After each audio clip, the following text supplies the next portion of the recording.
पंतप्रधान नरेंद्र मोदी यांच्या हस्ते आज दिल्लीत सुमारे 11,000 कोटी रुपये खर्चाच्या महामार्ग प्रकल्पांचं उद्घाटन होत आहे।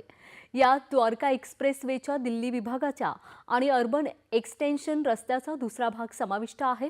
उद्घाटनापूर्वी पंतप्रधानांनी या प्रकल्पाच्या बांधकाम कामगारांशी संवाद साधला। पंतप्रधान नरेंद्र मोदी यांनी द्वारका एक्सप्रेसवेवर आधारित प्रदर्शन देखील पाहिलं। या प्रकल्पामुळे बहुविध संपर्क व्यवस्था तयार होणार असून दिल्लीतील वाहतूक कोंडी कमी होण्याची अपेक्षा आहे।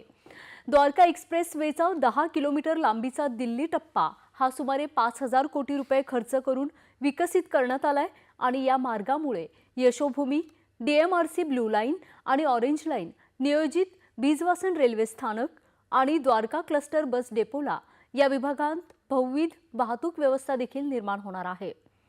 पंतप्रधान यावेळी एका जाहीर सभेलाही संबोधित करणार आहेत।